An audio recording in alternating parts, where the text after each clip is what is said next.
All right, the house is kind of thrashed, but I don't know when else to do this.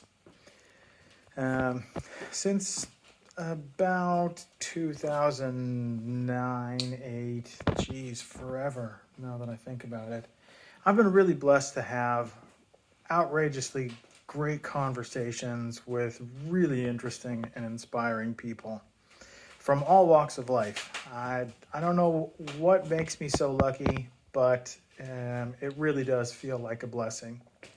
In about 2012, I noticed that these really great conversations were sort of coalescing into a pattern, a similar conversation, a meta conversation that was just happening over and over and over again. I went couch surfing all over the place here in Europe and ended up having so many similar conversations with so many different people from vastly different backgrounds that I started to notice this pattern that either meant that I was sort of onto something or that I was just a broken record and had nothing better to say. And since that was intolerable, I decided to sort of to codify this conversation or this story that was happening between me and these other people. And I started referring to it as the gospel of change because ultimately every person is a story of change, right? She is this right now, and tomorrow she will be different.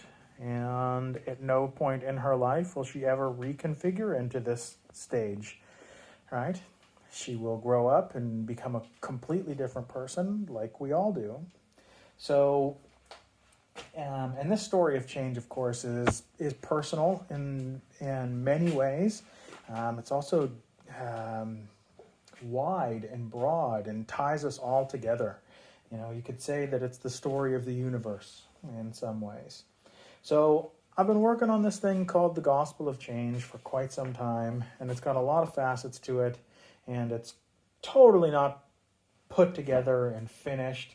But if that finishedness is a criteria of ever getting started and telling it to a wider audience, then I never will.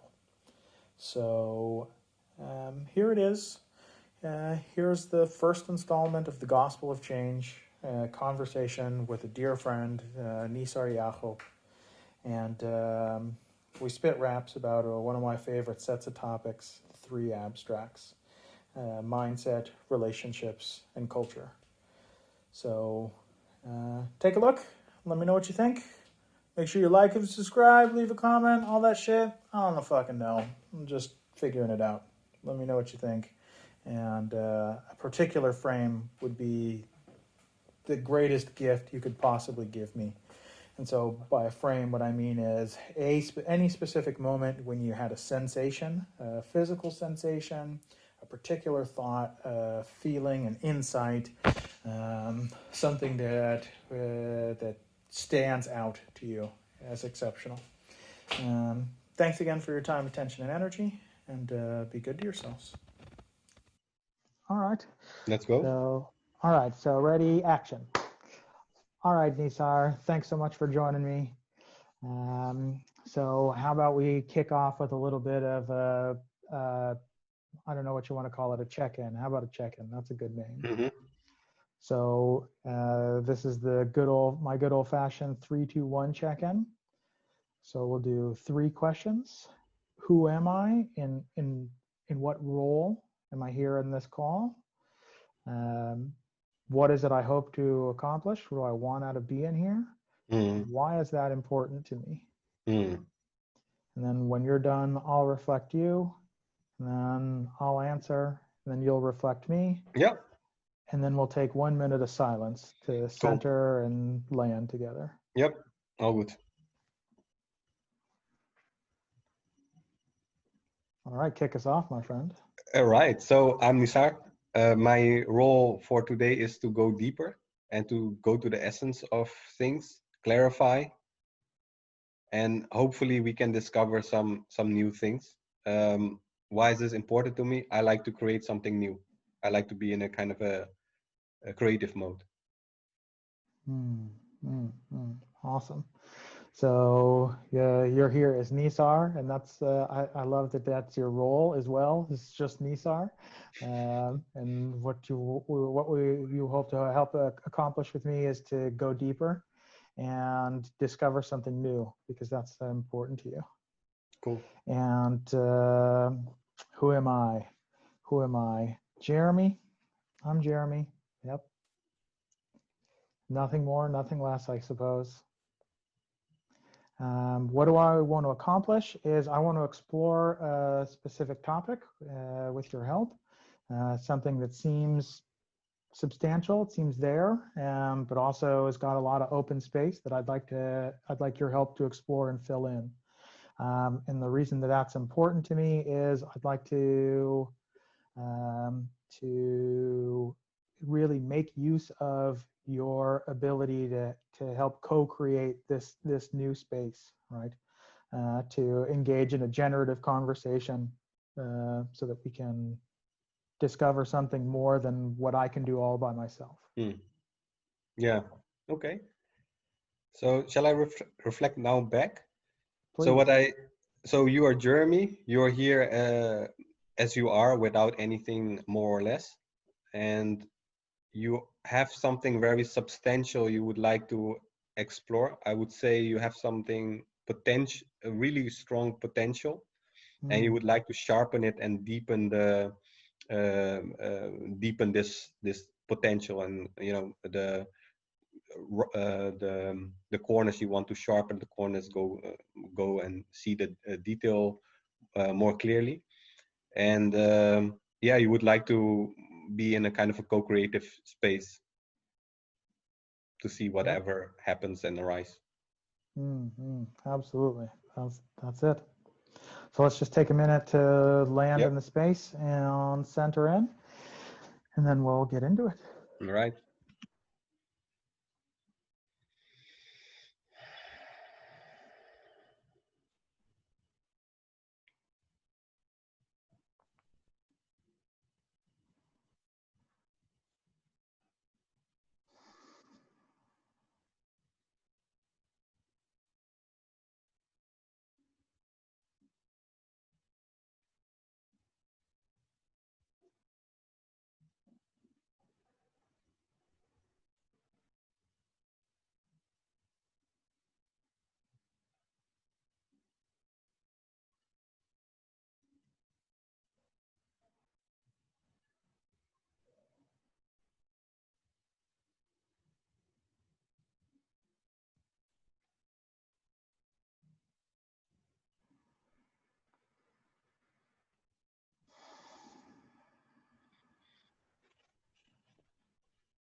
All right, I'm here. Cool. All right, Nisar. So what is it? What's the thing? So I've been thinking and talking a lot with other people about what I am sort of referring to as these three abstracts. These three things that are certainly things, but they are abstract by nature. They're vague, zweverig in Dutch, right? They are not concrete, even though they definitely exist. Um, the first of which is mindset, Mm-hmm. right? This perspective that I take as I observe the world. The second of which is relationship, right? When I think about the sort of shared space, the quality of our relationship is really what determines how what we can create together in many ways.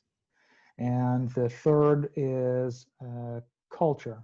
It is this aspect of climate that we sort of create in totality together, and the sense of belonging and what that enables when it's present. And of course, the shadow of those things as well. Mm. So these to me are the sort of scaling, I don't know, there's a sort of isomorphy, right? So there is a a nested nature Yeah. that these things sort of have within each other, right? The culture is the context for our relationship, is the context for my individual mindset, and these abstract things have a way of being uh, causal or Mm. determinant, right? Mm. And I guess maybe it's interesting to describe why I come to these abstracts as well, why I think these things are important. So I think you're obviously familiar with the golden circle, this nesting of why, how, and what that Mm. Simon Sinek brings into the Mm. world, and how that lines up with the brain stem, the limbic system, and the neocortex. Um, um, and also, what I notice is a huge overlap with this information and this process of that was created by John Boyd, this U.S. Air Force pilot, Mm. and what he describes as the OODA loops, right? What did he describe? OODA loops, OODA. So it's the process of observe, orient, decide, and act, Okay. right? So it's in this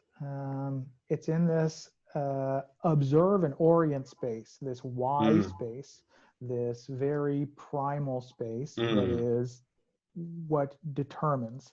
And that's where, so to make it specific about mindset, right? The Mm. first abstract, right? So it is in my observation of reality and my orientation with reality that is what frames or makes logical what I decide to do, right? The how, so to speak, and the what I do, the action Mm. that comes at the end. So it's really in this observation and orientation space that I think is the most interesting to explore, because that has the most influence on what is available for me to decide and then act upon. Mm. So the way I describe it is the mindset frames the behavior that becomes the eventual results, right? Mm. So it's this observation orientation of mindset that is what. And if we zoom deeper on that, why is that important for you to talk about or zoom in Hmm, on this specific first layer, which is very essential, right? It starts most things, and if you would be more radical, you would say like everything starts with mindset. And why is that hmm, for you specifically so important to start there? hmm. Yeah, so I, I I feel like because these things are abstract in nature, they have, in some ways, I get that it's like grabbing at smoke, right? Mm. It's hard to get a hold of, but I also feel that that's also a benefit in Mm. that mindset is, because it's abstract, exists in this squishy space where all I have to do is shift the blow at the smoke, and Mm. then everything sort of changes. That Mm. doesn't actually require a lot of um, physical energy in the same Mm. way that actually altering the world outside of myself, right? Even if to pick this up and move this Mm. over here, right? That requires some actual physical energy and some coordination and a lot of finesse. I feel like that in this abstract space of observe and orient and mindset, that feels very unbaked, right? Mm. Which is weird, because I mean these patterns in our brain are there, right? They are sort Mm. of baked in, but because the patterns sort of quote unquote only in my brain, Mm. I feel like since there's very little that prevents me from intervening it other than my brain. Right? And what is, according to you, mindset? How do you see it? Yeah, so mindset to me is this related to the relationship, right? So Jesus, we're going there, all right. So right? So if I think about the graph theory or network theory, right? So Mm, nodes and edges, right? Mindset is the edge that relates me to the world, right? mm, So whatever the object is, here's my glass, right? So I'm an object or the subject, whatever linguistically, this is an object, and it is mindset that is the edge that determines my relationship to the thing. mm, So if my relationship is, has good affordances, it has makes sense, right? Enables me to mm, relate with it well, then I have a very functional relationship with this glass, right? But if I have a relationship, and a lot of good things become possible with that. But if my relationship with this glass has a lot of noise in it, has a lot of like thoughts mm, that don't serve any particular function, has a lot of judgment, mm, has a lot of ideas, then I have uh, I have a more impeded range of motion, mm, so to speak. Like again, getting back to that relationship between mindset and decision, right? Then the things that are I have a lot of no's to a lot of things about mm. what I could do with this glass, and then I'm sort of limited by those judgments, so to speak. So again, mindset to me, how do I answer this concretely and simply, is my relationship with things. Yeah, it's kind of like you have a neutral perception, right? So it's almost like a computer looking into the world and it's Mm-hmm. seeing, getting all the sensory data coming in. And that is purely neutral. You can even put a kind of a Zen perspective on it. You're perceiving the world as it is.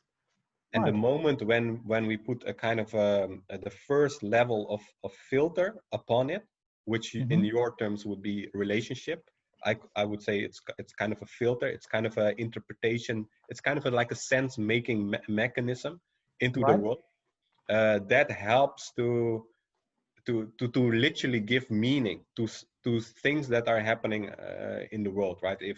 Mm. If even if it's a relationship, it's a person, it's an object, if it's an organization, if it's the government, even if it's a virus, it doesn't matter. Everything will get that kind of a different kind of a meaning based upon this kind of a filter that you have, and you create literally the meaning, what you perceive, right? Mm-hmm. Right. Yeah. So the meaning making is fundamental, so to speak, right? That's very, really interesting that you bring that in, right? So the meaning that I make with the object also is determined in my relationship with it. What does the object mean? What does this? What does my relationship with the object mean as well? Right. Mm, Mm, mm. And so that's where sort of at the creation of concepts, and because right. this is what when you describe filters, that's what comes up for me is, oh yeah, I have a concept about what the glass is, right? I have an idea or a thought about it, and that concept can be on one hand very functional, but it also is a prison, so to speak. It traps me within the confines of that concept, and how I then relate to the Right. object, what I can do And with it. exactly. And if you have that kind of a filter will repeat over time, right? Because you your perception is again and again the same, meaning it will follow a specific kind of pattern, meaning your behavior, how you're Hmm, acting out in the world would be also similar, right? So and exactly. as we know, if you are acting in a specific way, if your behavior is steady and fixed, you will get a response from someone else in the specific order, which is also gonna link up with your behavior and creating a kind of a system. And then we start speaking about relationships dynamic, right? Even if Right. it's on a personal level, if it's on a business level with a manager and a team, it Hmm. that kind of a dynamic will be also kind of a fixed because now we make the connection stronger between how the mindset is directly related to impacting relationships, right? Right. So you have a kind Yeah. of an interconnection going on that level. Yeah, for sure. So we create a stability in how we relate to each other, right? Within the confines of our concepts. So as I relate to you consistently in one way, you relate to me consistently in one way, and we have a sort of stable relationship. And that's on one hand, that can be super functional. Right. Um, and again, I come back to, and this is why I think mindset is important, because the larger the space available for different perspectives and different relationships, the more freedom and choice becomes available to us in Mm. how we relate to each other, right? Mm. If I mean, and that's why my parents drive me crazy, right? Because it for whatever reason, this is just how we relate, right? Yeah. Mother child, Yeah. right? And we have so much. No matter how much I can try and see her as a person, as just a human being, right? Right. She continues to be my mother and relate to me as my mother, and as I relate to her as her child. And there's Yeah. just this Exactly. continuation of this thing that's Yeah. just always been there, so to speak. It's that kind of a filter, right? So you have of course the more the negative, I would call it the negative interpretation and the positive interpretation. If you Mm, follow the negative interpretation, it would be a kind of broader sense of interpretation why relationships are failing. But why mm, why we have so many divorces, why we have so many people who are depressed or are unhappy, or they have burnouts or whatever. right, or lonely, huh? Because they are so caught up in that kind of dynamics that are happening around the world, and their way of thinking, right? Because basically those filters you add on, they are like self-confirming, right? So because the filter has Mm, been built, you get new data. That new data is not being seen, it's been taken through the same filter, and mm, it's reconfirming the same filter. And if you have a specific direction, let's say you don't feel well, you're lacking energy, you're not motivated, you're on an edge or on a burnout, you will reinforcing all these kind of filters, meaning you're getting more into that kind of a direction. So that would be more seen as the kind of a negative interpretation. If you right, look you're more in, sort of ossifying, you're ossifying all your confirmations, right? I yeah, think the world is this way, and because I think the world is this way, I act in this manner, and then I always get this back, yeah, right?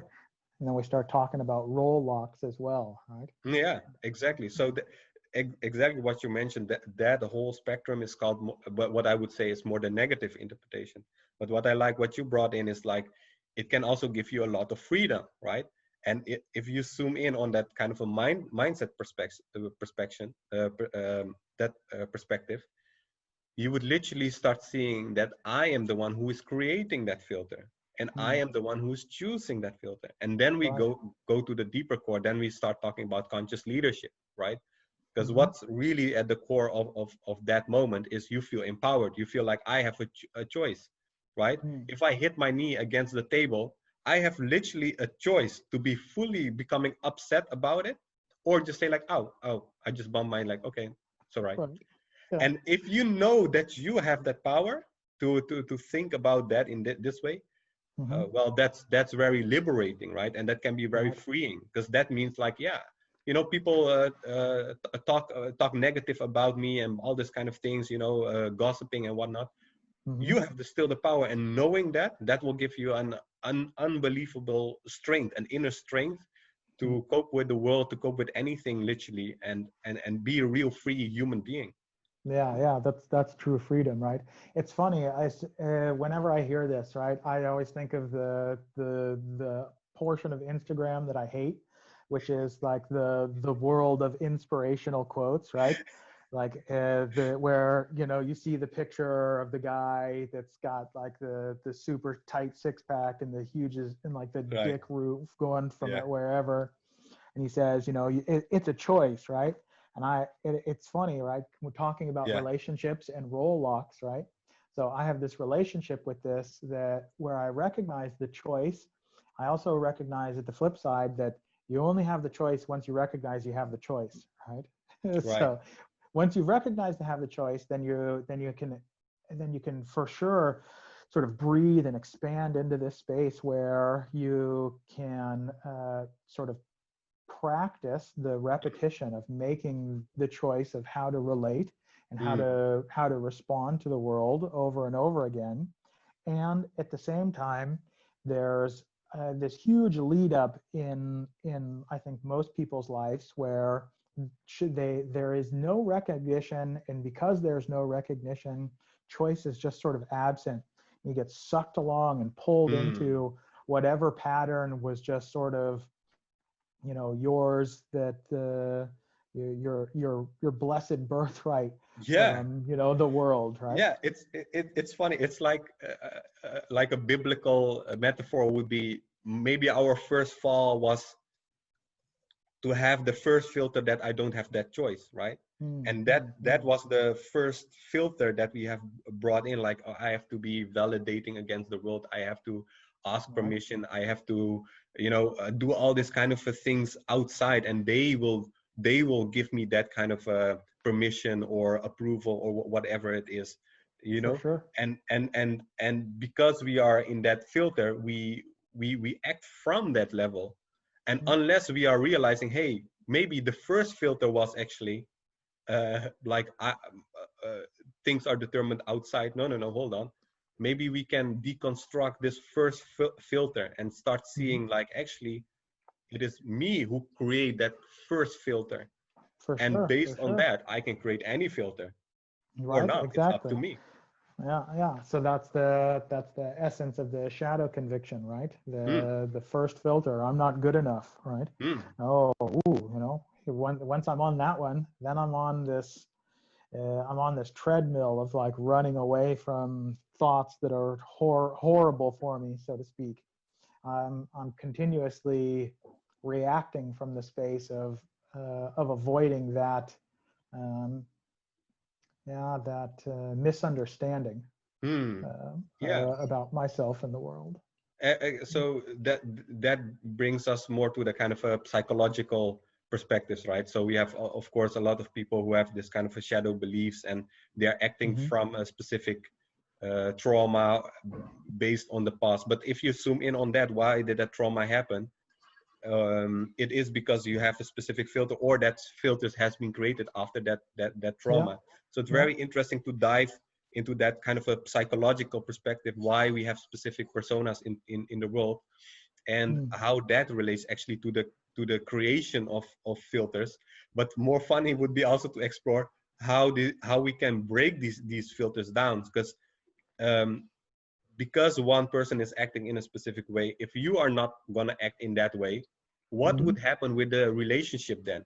If a parent is expecting that I'm going to treat you as a child, and you are supposed to act as a child, but you're thinking like, hey, that's a filter, I'm going to switch it off, I'm Right. going to act as maybe as Jeremy or as Nisar. Mm-hmm. Let's see what Right. happens then, right?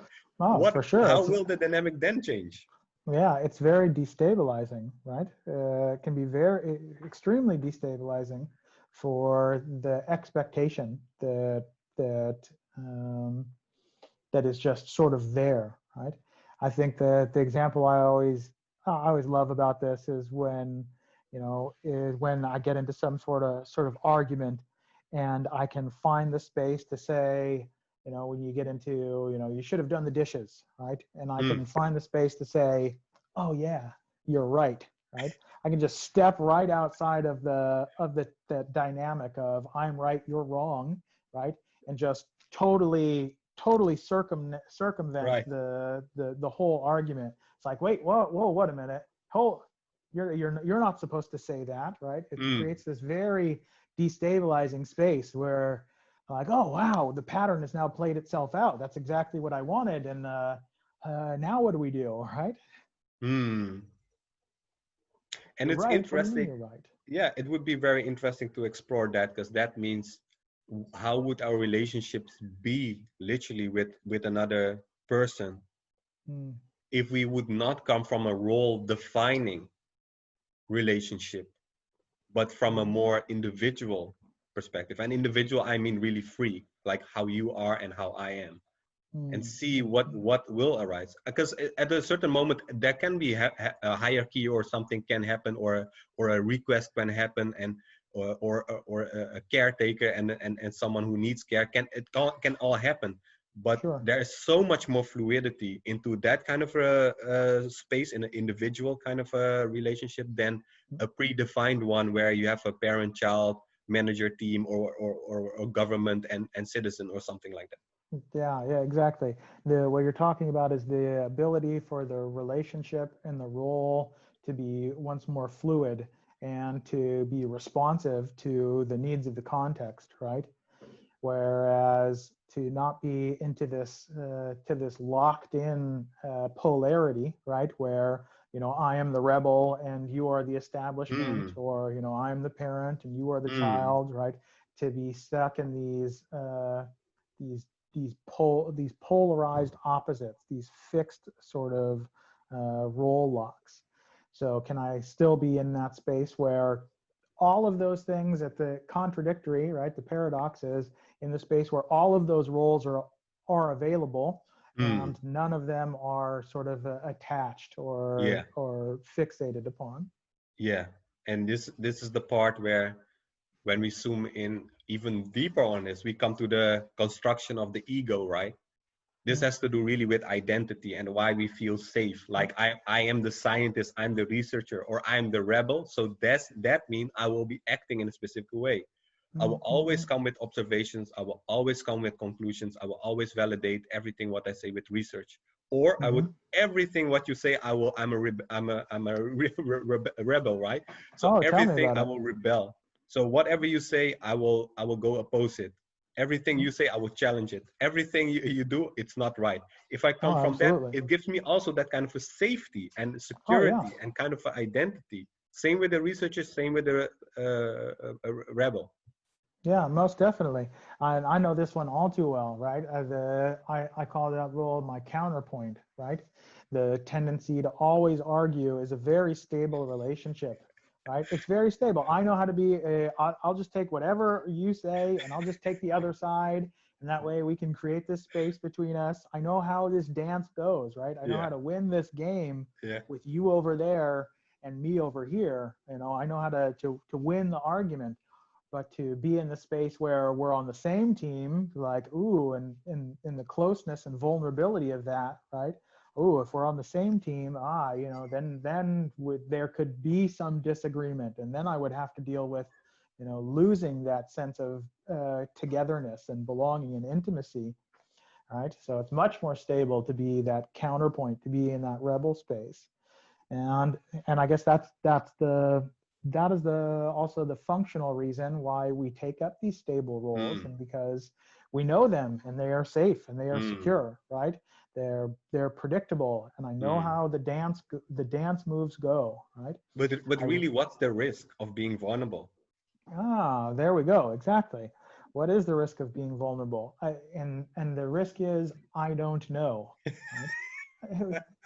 Yeah, but but that's the risk, right? I don't Yeah. know what could happen if I'm in this space where I'm outside of that pattern. I don't what. Do, Ooh, somehow I think it's also the modern time. We want to have a kind of an image, right? And we want to confirm that kind of a image by specific things. The whole reason why we have Facebook, Instagram, and so many people are posting things on and trying to confirm their image. I right. believe that's also a sign of our time, that we really want to enforce this kind of an image. Yep, I got to have my personal brand, and I got to be true to that Yeah, brand and consistent to that brand. Otherwise, yeah, people will discover something that they don't enjoy, right? That they don't like, and there I am, all alone again. Oh gosh. yeah. And the funny thing is, because other people were doing it, we starting to act in that specific way, right? Hmm, By showing something. It's literally the art of creating a persona, creating a mask. right. This is who I want the world to see me, instead of who this Hmm, is who I am. right. And there you can see the differentiation between a kind of a inauthenticity and people who have a tendency just to be more blunt about things, like, hey, this is who I am. I don't care about this whole imagery and stuff like that. Mm. um, if we are really who we are, yes, that means we don't know who we literally do not know how other people will perceive us. Mm. And if you can rest in that kind of a space and say like, okay, well, yeah, I fell down one time, or I made a mistake, or I don't know, there's so many things that people they don't feel like they want to show that to the world. Right. But if you Mm, can mm, rest in mm, that, it means also you can rest into a kind of a space that you can adapt to any kind of role. If you want to go to a teacher role, it's fine. If you want to go to a more manager role, it's fine. If you want to just be a listener and be quiet, it's also fine. mm. uh, but if you are not able to embrace that kind of a space that you are able to go, you become fixated onto one role and you want to only Mhm. show this, like I'm the perfect being who is all the time happy and I'm Yeah. enjoying life. Well, Exactly. Yeah. that's really bullshit. That's the bullshit lie. Yeah, well, for sure. Well, but yeah, I mean, and let me give you let's take it. Let's take bullshit, right? And the challenge I think that I I run into, to make it personal, is that bullshit is sometimes very high performing. Mm.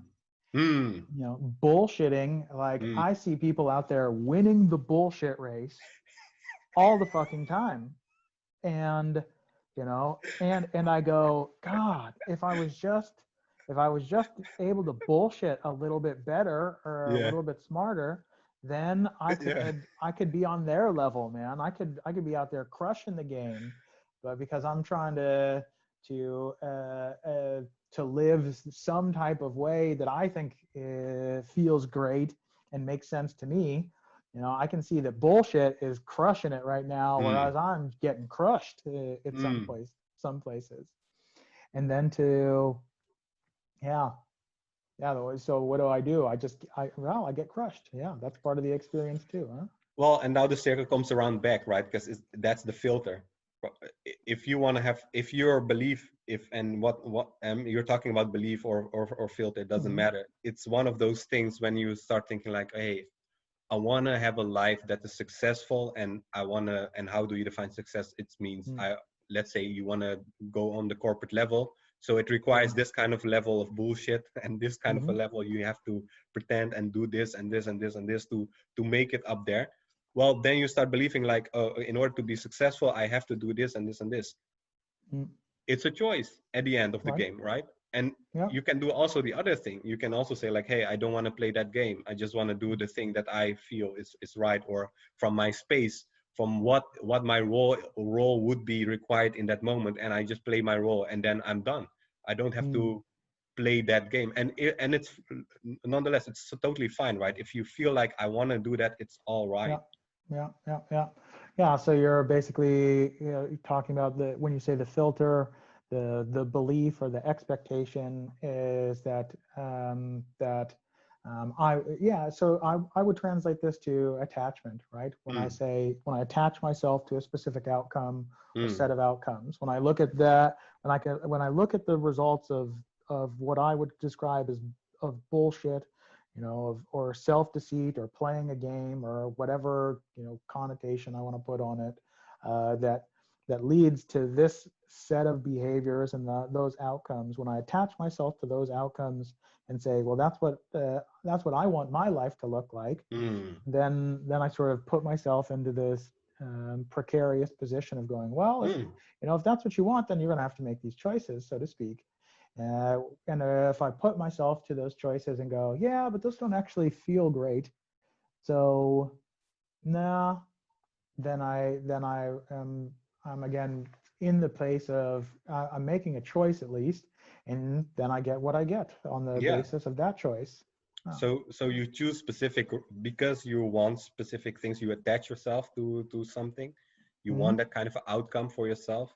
You starting to change your behavior on that, and the behavior Mm. becomes a pattern, and the pattern becomes a role, right? Right. And then we start speaking about a kind of a. I'm just making an example of about the corporate ladder. So because you're doing that, you create a kind of a corporate personality, what you Mm-hmm. show at work and what you don't show at work, and what you show at home and what you don't show at home, because there's Mm-hmm. always this kind of Sure. picking and choosing between things. And if you do that in the corporate world, that kind of a role will start acting out in relationships. And that's Mm-hmm. funny, because now we're coming back to the first point, that relationships over time starting to affect also people around you, and that Mm-hmm. creates an actual culture, Yeah. right? Yeah. So then we Mm-hmm. have, from mindset, we go to relationship, and then we go Mm-hmm. to culture, and then we can create, yeah, then basically you create organizations, and then you create societies, and then you create literally the world based on Mm-hmm. this. Yeah, yeah, based on this expectation that this is monkey see, monkey do, right? That this behavior gets this outcome, that outcome I want.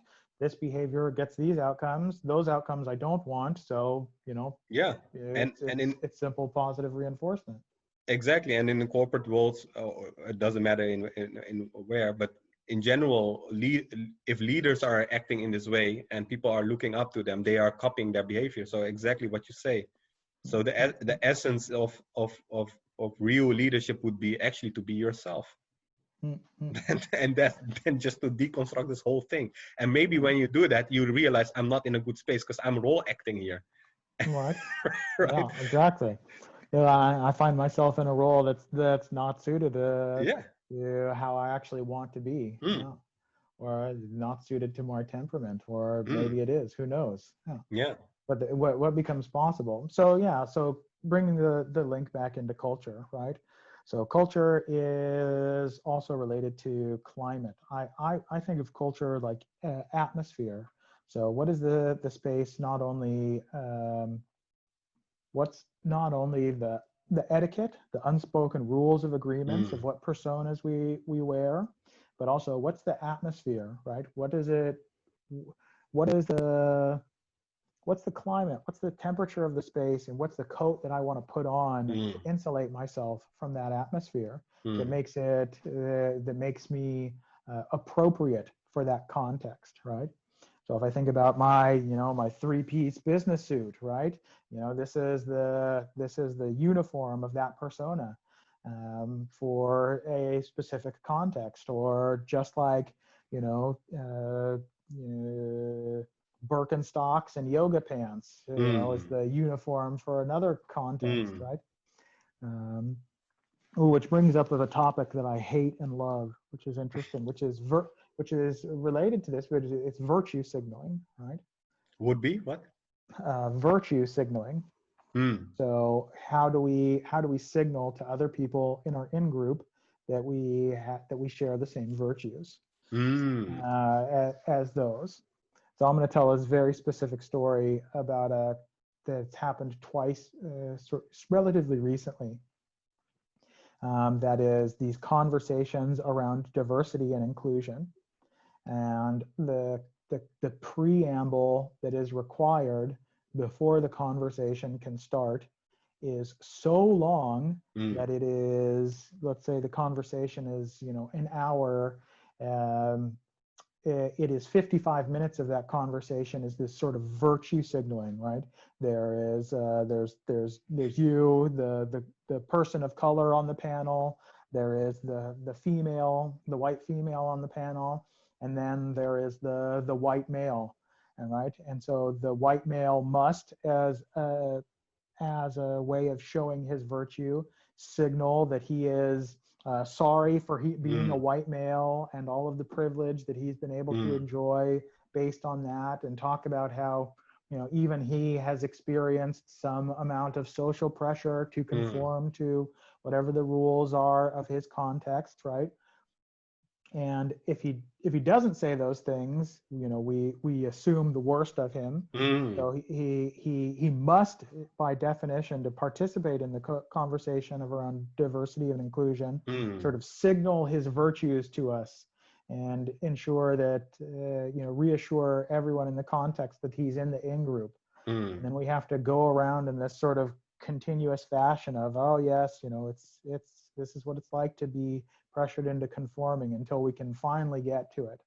So I Mm, have a love-hate relationship with this virtue signaling, because on one hand, I can see that it's required to participate in the conversation. And on the mm, other hand, I just go, but the essence of the conversation is just right there. mm. But, yeah, but we're going to burn all of the time on this virtue signaling to get to the essence, and then we'll be able to touch it and then get out of there as quick as Yeah. possible, because it's too intense to Yeah, no, it's actually really address. obviously this is a quite intense topic. Two things that pop out for me is that on one level, this is a filter in essence, right? That we have this kind of a tendency to, when we look to someone else, we have this all these prejudice, like that this person is this has this specific skin color, does it Mm, means this, oh he has this cultural background, that means that, and he has this accent, or he has this background, or all this kind of things that we perceive, we create, we stereotypes. Yeah. filters on it. And I would say just deconstruct it straight away, deconstruct it. And if you can do that, see the person as they are, without Mm, any judgment, without anything. And then you mm, can maybe see things more from a clearer space, and have that core, maybe that honest conversation. So mm, that is one thing that popped up. And the other thing that popped up is that if you really want to uh, go into that kind of a space where we want to speak about diversity, inclusion, and all these kind of things, it actually requires this kind of a first notion, because the other thing doesn't work. If you, well, it maybe you work a little bit, because if you want to go into this kind of an intense conversation, you don't want to have a kind of a opposite uh, people sitting, right? So one is saying like we need to do something about the diversity, and the other is like, yeah, I'm not quite sure, because I'm already a little bit higher in the top, and so you want to have that kind of a mutual kind of mm, interest. And sometimes by sharing things like, yeah, you know what, in the past I've also been bullied, and people were making fun out of me, so I understand what it means to, and create a kind of a sure. bonding with someone. And then we like, how can we create in our company an environment that is inclusive, where people are not being bullied and stuff like that. Mm, mm, Then we mm. can really talk. But in essence, it's a lot of talk, so Yeah, yeah. there's this kind of a, I don't know, it's difficult, because sometimes you want to share something, but it's not always about sharing.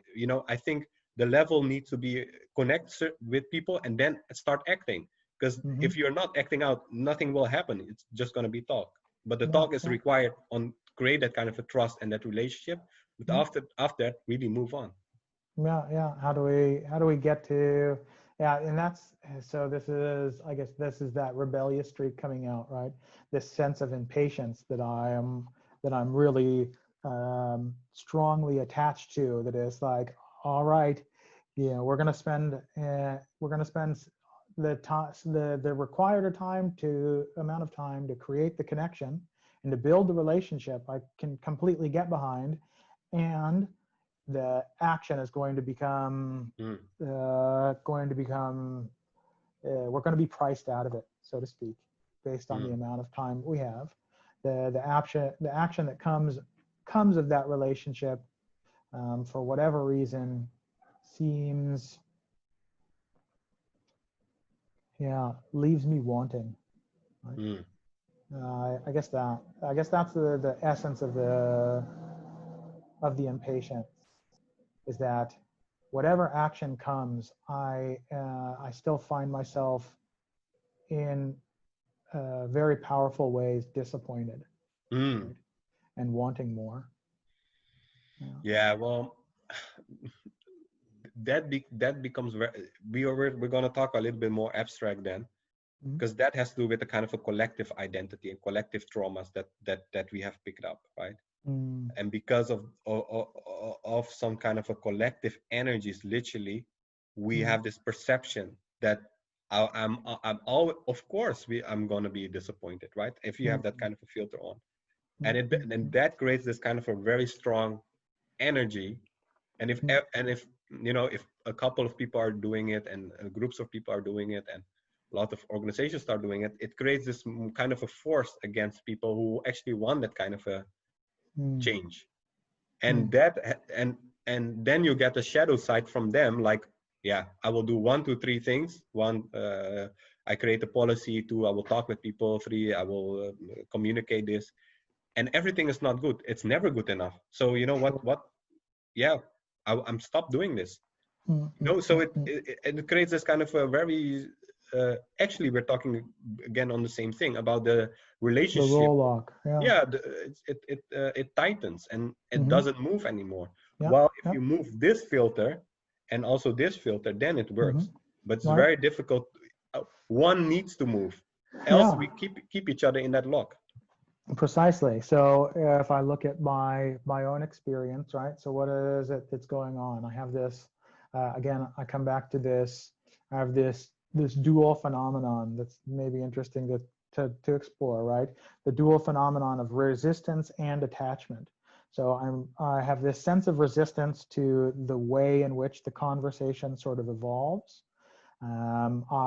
This impatience, right? That is me wanting to move away from what is in factual reality, right? Mm, And then I have this attachment that is somewhere deep within me, that is uh, this attachment or expectation, a desire about the way things should be. mm, And so in order to create that fluidity, that suppleness, like both of those things are require some shifting, right? mm. Not only I can do the work on both levels, because ultimately it's the same sort of field of tension, right? I can address my resistance directly, right? Mm. And I can make space for that sense of impatience, rather than uh, rather than firming up, right? Mm. I can soften into that sense of impatience and allow it to expand into a bigger space, right? Or I can address my attachment to the way I would like things to be, Exactly. right? And I can look at that and go, and I can undo that and go, all right, but what is here? What is now? What is available? exactly. And what you're now saying, like what's available, that is exactly the point of the fluidity in role playing, right? Mm, Literally role playing, mm, role mm, picking, mm. role choosing. Because Yeah, what that person has done is, I am beautiful. now gonna be a diversity inclusion role model, and Mm-hmm. I'm gonna play that role. And the other Yeah. one is gonna do, I'm gonna be the person who's gonna lean back, and I want to see Mm-hmm. how I will be be treated. And Yeah, that's right. two roles, and that's gonna be clashing, right? At a point, Mm-hmm. that's inevitable, Mm-hmm. unless you are fluid and say like, okay, today I'm gonna be the manager, the other day Mm-hmm. I'm gonna be the leader, the other day I'm Mm-hmm. gonna be the inspirator, and the other day Right. I will be the person Right. who's going to inspire inclusion. And if you have that fluidity, you can move along Mm-hmm. any type of obstacle, any changes that Right. happens in the world, in society, and in Exactly. Then any I can organization. then again, if I talk about this concept of the way mindset affords specific behavior and that manifests into specific results, right? By that shift in mindset, I'm able to better get a grip onto, oh, well, this is actually what's available to make use of here Right. in this concept. And I'm able to adapt my behavior in a way that affords a sort of optimal function of the energy and context that's actually there in front of me. And then we can have the opportunity to manifest whatever's possible, right? Um, and so I guess when we come back to this question of why mindset, why Mm, these abstracts, um, the the reason for that lies in this exploration of what is possible here and now, because I want to find a way, I want to continuously be looking for this optimal grip mm, so that I can explore the most fully what's possible actually in this context of here and now. how far can we take this thing? Where is the boundary of, mm, oh, surprise, mm, this actually is able to be manifested and come into being mm, through that fluidity of relationship, mm. that management of my mindset in the here and now.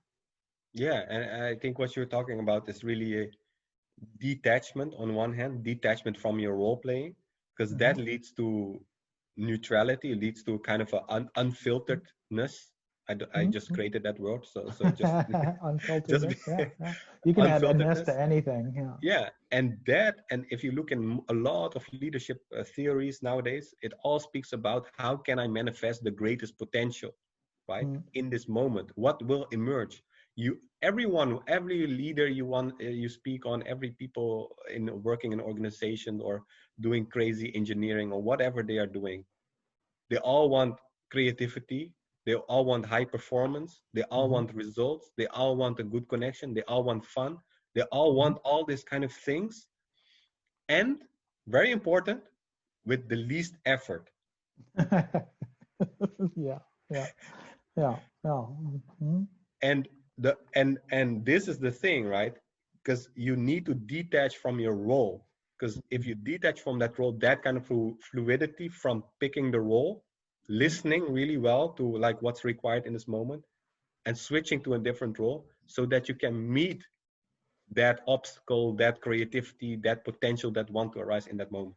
Right, that's already there, but to make again optimal use of that thing that's in the atmosphere, and that's why culture to me is the sort of and climate are this the third cornerstone, ironically, of these abstracts, right? Mm, So, is there an atmosphere that is supportive of that type of fluidity in me as well as in you, right? Are we in a mm, context in which that sort of searching and that vulnerability as we're trying to get mm, optimal grip is supported and acknowledged, and that we can ironically that we can take the time that is required to get to that grip mm, in order to move to that, or are we under the pressure of performance, and or can we take the do the work that's sort of required to yeah. soften into the space and Yeah, then and go. and it would be very interesting to explore that because in my experience so far, 80% of in the environment that I've been, I've not seen it, but in the Hmm. 20% of the times I have seen that it can arise. Hmm. And these are the kind of little. It is not a fixed thing, right? It's very difficult to pinpoint this out because we are literally speaking about what will help us to get one or two or maybe a group of people into a flow state, Right. in a Yeah. literal flow state, Hmm. where the boundaries dissolve, where people are highly productive, where Hmm. the thing that needs to arise in that moment is brilliance, literally brilliance, genius we are talking Hmm. about. Yeah. And one of the things is indeed trust and vulnerability, equality, Hmm. um, able to listen to each other, be open to ideas, these kind of little things, Right. Yeah. non-judgmentality, and non-attachment to a role. It's Hmm. these are the elements for that framework for flow to actually start happening. Yeah. Yeah. When you talk about that, what was it, that Aristotle thing from Google, right? When they did that big piece of research on a whole bunch of teams and came to the shocking conclusion that yes, in fact, psychological safety is like the causal factor for high performing teams. Of Mm. course, Eureka. Yeah. So. Yeah, because literally in classical way, command and control, it means like, oh, you made an error, okay, you're fired, bye bye, Mm, right? yeah. So why would you ever try something new? Right. Exactly. And You it starts with never the take the idea, risk. like even Yeah. you won't utter a new idea out because it might lead you to be fired, right? it's Yeah. it's it's that psychological. Yeah, it's traumatizing, right? Mm, And so yeah, and there's so much I want to explore, because when we talk about culture, and the one thing that hasn't sort of come up in this conversation is the shadow, right?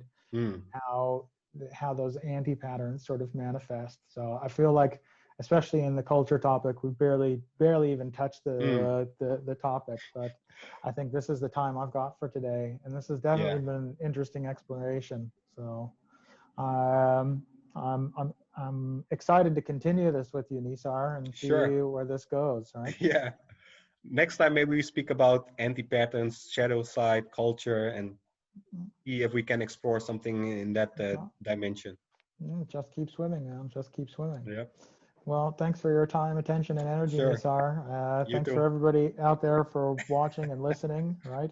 Make sure you like and subscribe and leave a comment about what came up for you, some insight or information or idea that popped into your head during the conversation, and let us know when that was. And we'd love to engage and discuss with you, people, the world. Again, thanks very much for your time, attention, and energy. My name's Nisar. And this is Jeremy. Jeremy, right? We switched the roles already, right? So that's Yeah, a brilliant exactly. thing. There's so much Yeah. fluidity in this Yeah, case. exactly. It's always good talking to you, Nisar. All right. That's what I got time for. I got to jump into this training now. Cool. So how do I stop recording?